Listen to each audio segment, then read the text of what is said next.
नमस्कार, हम ऋतिक झा, अहाँ सब देख रहल छी एटीएम न्यूज। अभी हम मौजूद छी मधुबनी के स्टेडियम रोड स्थित इंडियन पब्लिक स्कूल के सामने। बता दी ई स्कूल के खासियत, आइ हम स्कूल के अंदर जाब और विभिन्न तरह के लैब है, फिजिक्स के, केमिस्ट्री के, बायोलॉजी के जो लैब है और स्पोर्ट्स के जो टीम सब है, जो स्पोर्ट्स के की तरह से तैयारी करवायल जाए छै और बाकी तमाम बच्चा सबसे हम बातचीत करब और जानकारी लेब जे लैब सब में की सब सुविधा प्रदान कयल गेल छै। जे तरह से डिजिटलकरण भ रहल छै, पूरा भारतवर्ष डिजिटल के दुनिया में आगा बढ़ रहल छै, ओहि क्रम में ई स्कूल से की सुविधा देल जाय छै बच्चा सबके बीच और बच्चा सबके की जानकारी देल जाय छै। और बच्चा से सेहो बातचीत करब और जे एतऽ के टीचर सब छथिन हुनको सबसे विशेष बातचीत करब और जानकारी लेब। सर, बायोलॉजी लैब में बच्चों सबको क्या सब सुविधाएं प्रदान की जा रही है?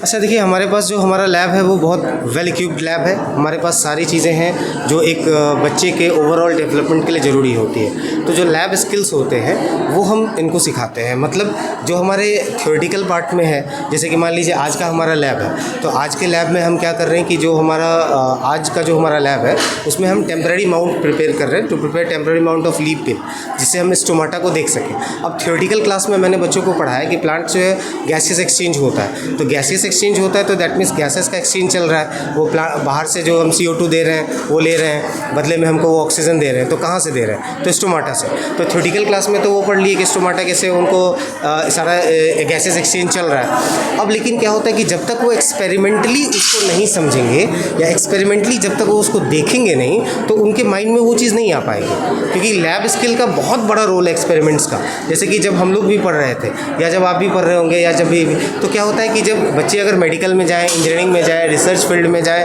तो वहाँ क्या होगा कि थ्योरी तो स्टार्टिंग की बात है, उनको फिर वहाँ लैब में काम करना होगा। तो लैब में वो तो तब काम कर पाएंगे जब वो बेसिक्स सीखेंगे।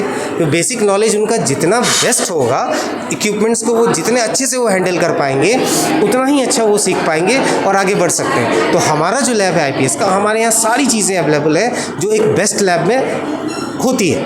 आज का जो हमारा एक्सपेरिमेंट है, तो हम इसमें यहाँ पे बच्चों को सिखा रहे हैं कि आपको क्या करना है कि लीफ से स्टोमाटा को, एपिडर्मिस टिश्यू को निकालना है और निकालने के बाद आपको माइक्रोस्कोप में उस स्टोमाटा को देखना है कि जिस स्टोमाटा के थ्रू गैसेस एक्सचेंज चल रहा है। साथ ही साथ हमारे पास बहुत सारे स्पेसिमेंस हैं, तो हम स्पेसिमेंस के थ्रू भी उनको दिखाते हैं। अब जैसे क्या करना है कि उनको लीफ लेना है, जैसे आप देख रहे होंगे कि हमारे बच्चे सारे एक्सपेरिमेंट में इन्वॉल्व हैं, वो काम कर रहे हैं कि वो लीफ ले रहे हैं, लीफ को फोल्ड कर रहे हैं, वहाँ से एपिडर्मिस का टिश्यू निकाल रहे हैं और टिश्यू को निकालने के बाद उस टिश्यू में इसको कलर करते हैं, स्टेन करते हैं। तो स्टेन कैसे करते हैं? तो कलर क्या होता है कि अब स्टेनिंग का भी अपना टेक्निक है, वो भी बच्चों को सिखाना होता है। कल जनरली मान लीजिए कि होली का रंग है, तो वो रंग अगर हम अपने हाथ पे डालते हैं तो हमारा बॉडी भी सेल का बना हुआ है, वो सब एक जैसा हो जाता है। लेकिन लैब में जो हम कलर यूज़ करते हैं, स्टेन, जैसे सेफ्रानिन है, मेथिलीन ब्लू है, तो वो क्या होता है कि सेल के अलग अलग पार्ट को अलग अलग कलर देता है। तो इसका फ़ायदा क्या होता है? इसका बेनिफिट ये होता है कि हमको सेल के अलग अलग पार्ट्स अलग अलग तरीके से दिखते हैं, हमको उनको देखने में, समझने में आसानी होती है। तो हम उसको कलर करेंगे,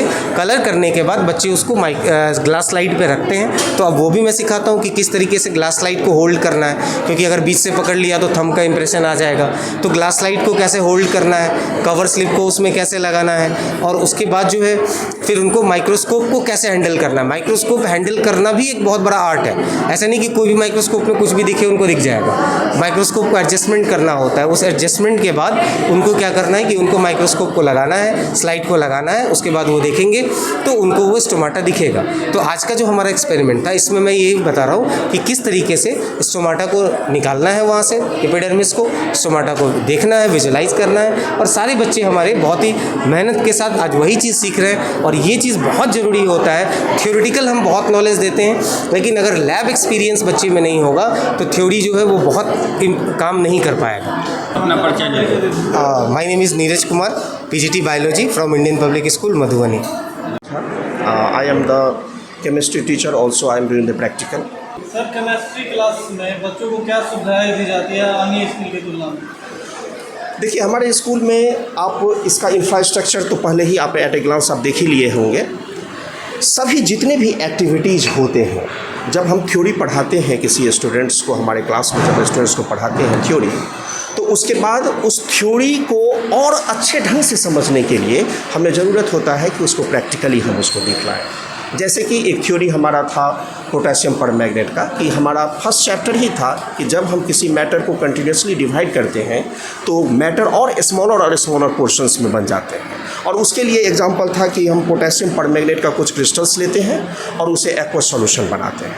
अब देखिए मैं आपको दिखलाता हूँ वही चीज़ कि कैसे किसी चीज़ को आप कंटिन्यूसली वो डिवाइड होता है और स्मॉलर पोर्शंस में वो बनते हैं। देखिए मैं few drops of potassium permanganate ले रहा हूँ इन द वाटर, और आप देखिएगा कि सारे जितने भी पार्टिकल्स हैं वो सभी डिफ्यूज़ करेंगे। देखिए थोड़ा ही लिया इसको, और देखिए पूरे फैल रहे हैं पूरे सॉल्यूशंस में, देखिए पूरे वाटर में वो फैल रहे हैं। इससे ये क्लियर हुआ, देखिए कुछ थोड़ा सा समय लगेगा इसमें टाइम, इससे ये क्लियर हुआ कि हमने कुछ थोड़ा सा ही ड्रॉप वाटर लिया, जब हम इसको वाटर में मिक्स किया तो पूरे वो वाटर में वो मिक्सड अप हो गया। मतलब क्या हुआ कि ये पार्टिकल्स और स्मॉलर में जो है सो चेंज हुआ। आपको मालूम है कि कोई भी जो सब्सटेंसेज होते हैं वो एटम्स एंड मॉलिक्यूल्स से बने होते हैं, तो यहाँ पर यही एटम्स एंड मॉलिक्यूल्स जो है पूरे डिफ्यूज़ कर रहे हैं वाटर में। रिजल्ट ये होता है कि और इसका लाइटर सॉल्यूशन बन रहा है। अब इसी को अगर हम थोड़ा सा और पानी में इसको एक्स्ट्रा में मिलाते तो वो और लाइटर हो जाता। इसका मतलब क्या हुआ कि हमारा मैटर जो है, हमारा पोटेशियम परमैंगनेट जो है, it is dividing continuously and getting into smaller portions. हमारे पास अनदर वन एक प्रैक्टिकल भी है जो कि बहुत ही इंटरेस्टिंग है, आपको अच्छा भी लगेगा। दिस वन मैं आपको पूरे शुरू से ही दिखला देता हूँ ताकि आपको अच्छा लगेगा। देखिए ये मेरा बेरियम क्लोराइड है, बेरियम क्लोराइड, ये सॉल्ट है वाइट कलर का, आप देख सकते हैं वाइट कलर का सॉल्ट है हमारा। हम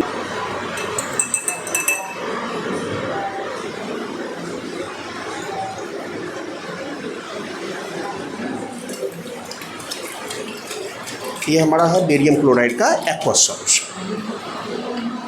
दूसरा ये हमारा है सोडियम सल्फेट, ये भी वाइट क्रिस्टल्स है, आप देख सकते हैं वाइट क्रिस्टल होगा। और ये देखिए हमने इसमें डाला और इसका भी हमने एक्वस सॉल्यूशन।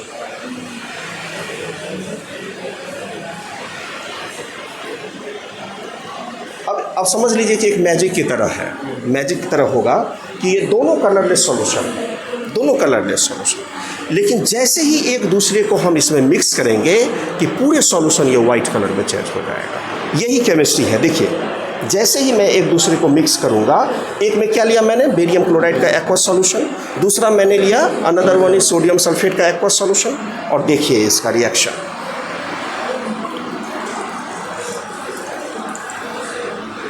कैसा कलर हो गया, मिल्की वाइट। तो ये क्यों हुआ, ये इसलिए हुआ मिल्की वाइट कि इन दोनों एक्वस सॉल्यूशन, सोडियम सल्फेट और बेरियम क्लोराइड का जो एक्वस सॉल्यूशन है, इन दोनों को मिलाने से एक वाइट प्रेसिपिटेट के रूप में बन जाता है जिसका नाम है बेरियम सल्फेट। और यही बेरियम सल्फेट चूँकि वाइट कलर के होते हैं क्रिस्टल्स के रूप में, जो प्रेसिपिटेट के रूप में बनता है, इसीलिए इस तरह के रिएक्शन को प्रेसिपिटेशन रिएक्शन भी कहा जाता है, और इसीलिए ये हमारा वाइट प्रेसिपिटेट के रूप में फॉर्म हुआ। तो I mean to say that this is under the double displacement reaction. Double displacement reaction does nothing, but there is the exchange of ions between the two ions, like cation or anion, another cation, another one is the anion. So overall there is the formation of barium sulfate at the white crystals, and this comes under the double displacement reaction. That's all. आप क्या समझा रहे हैं? अभी basically मैं बच्चों को समझा रहा हूँ ओम्स लॉ के बारे में। यहाँ पे कुछ एपरेटस है, पहले देख लीजिए। ये वोल्ट मीटर है जिस बेसिकली वोल्टेज को कैलकुलेट करता है। ये एमीटर है, इसमें कितना करंट फ्लो हो रहा है एम्पियर्स में वो कैलकुलेट होगा। ये रेसिस्टर बॉक्स है, ओके। इसमें ये कीज़ लगे हुए हैं और कीज़ निकालने से इसमें टोटल जो रेसिस्टेंस होता है वो कैलकुलेट होता है। बेसिकली यहाँ भी अगर 20 लिखा है तो 20 ओम जो रेसिस्टर है वो इसमें कैलकुलेट होगा। यहाँ पे एपरेटस रखा हुआ है बेसिकली, और इसको हम लोगों ने कनेक्ट किया हुआ है। इसको ऑन करते ही जो है ये डिवाइस एक्टिवेट हो जाता है, और यहाँ पे रेसिस्टर है जिसको जैसे इंक्रीज़ करेंगे हम लोग तो वोल्ट मीटर की रीडिंग बढ़ती जाती है। यहाँ से जो है बच्चे सीख पाएंगे बेसिकली कि ओम्स लॉ का वेरिफिकेशन क्या है। ओके।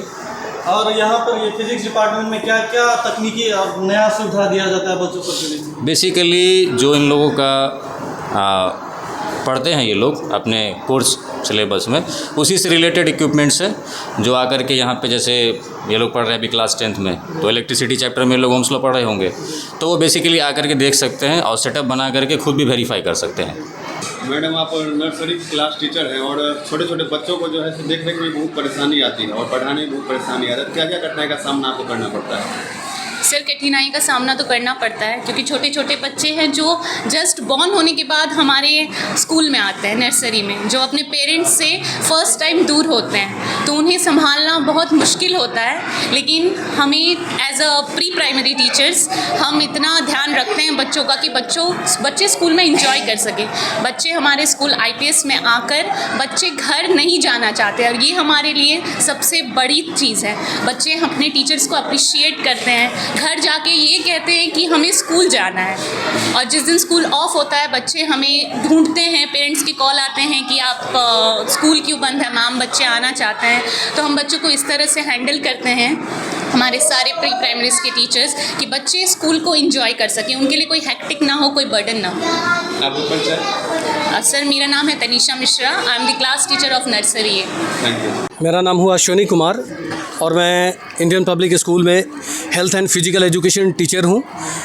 क्लास 11-12 में मैं फिजिकल एजुकेशन सब्जेक्ट भी पढ़ाता हूँ और बच्चों का जो है योगा, जुम्बा और उसके अलावा जूडो, कराटे और वेरियस काइंड्स ऑफ एक्टिविटीज़ जो हमारे स्पोर्ट्स में है, जैसे कि आप टीम देख पा रहे होंगे, बास्केटबॉल है, फुटबॉल है, वॉलीबॉल है, क्रिकेट है, इन सभी का मैं कोच हूँ।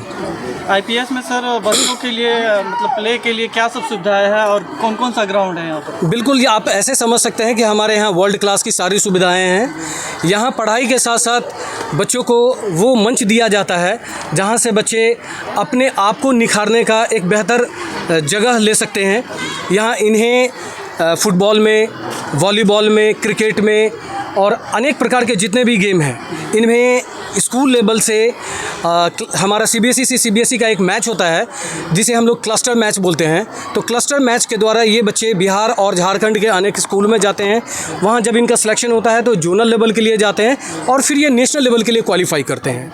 तो इन बच्चों में जिनमें पोटेंशियल है हम उनको स्पेशल क्लासेस देते हैं और ये बच्चे स्कूल का, खुद का और पूरे समाज का नाम जो है रोशन कर रहे हैं पढ़ाई के साथ साथ। सर, बच्चों को पढ़ाई के साथ साथ स्वास्थ्य का ध्यान रखना और फिजिकल कितना ज़रूरी है वो बताते दर्शकों को। देखिए, फिजिकल का जहाँ तक संबंध स्वास्थ्य से है, वो ऐसा है कि आज के समय में जो दिनचर्या हो गई है, खान पान हो गया, बदल गया है।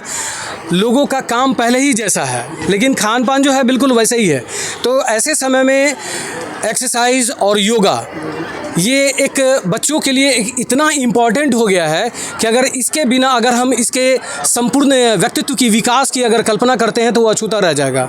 बच्चों के पर्सनालिटी को डेवलप करने के लिए जहां एक और अनेक प्रकार से फिट इंडिया मूवमेंट और अनेक प्रकार के जो है सरकारी जो योजना चला रहे हैं, हम लोग अपने स्कूल में भी कैंपेनिंग के द्वारा बच्चों को इस प्रकार से तैयार करते हैं कि वो हेल्थ वाइज इतने डिटरमाइन हो, हाइजीनिक खान पान हो, उनका साफ़ सुथरा रहना हो, अच्छे विचार हो। और ये लस ग्रीन जो इन्वायरमेंट आप देख रहे हैं, इतना सुंदर व्यवस्था आपको पूरे नॉर्थ बिहार में सर देखने को नहीं मिलेगा। खेल भी उतना ही ज़रूरी है जितना शिक्षा जरूरी है। बिल्कुल बिल्कुल, मैंने सर अभी आपको बताया कि खेल जो है शिक्षा का अभिन्न अंग है। यानी हम अगर ये सोचते हैं कि खेल के बिना शिक्षा अगर परिपूर्ण है तो इसको नदारद बिल्कुल गलत माना जाएगा। आज खेल का उत्कृष्ट जो जगह है वो ये हो गया है कि प्रोफेशनल लेवल पर पढ़ाते क्यों हैं बच्चे को, ताकि एक दिन बच्चा पढ़ लिख करके डॉक्टर, इंजीनियर, प्रोफेसर, बैंकर्स वगैरह बने। आज खेल वो जगह बनाया है अपने आप में जहां बच्चे अपने करियर को बढ़ा करके, आप देख रहे होंगे हमारे समस्तीपुर के ही रहने वाले वैभव सूर्यवंशी ने क्या तहलका मचाया है। ठीक है, इस प्रकार से न जाने कितने सारे बच्चे हैं जिन्हें मैं पर्सनली जानता हूं। हमारे यहाँ कितने पढ़े लिखे बच्चे जो यहाँ के स्पोर्ट्स एक्टिविटी में रुचि रखे, आज देश दुनिया में ब्रिगेडियर हैं, कोई कर्नल हैं, कोई CEO हैं, अनेक जगहों पर पदाधिकारी हैं, IAS हैं, IPS हैं, खूब नाम कमा रहे हैं। तो मैं तो बस यही कहूँगा कि शिक्षा का एक अभिन्न अंग है स्पोर्ट्स, और इसके बिना सब कुछ अधूरा है। बहुत बहुत धन्यवाद। धन्यवाद आपका।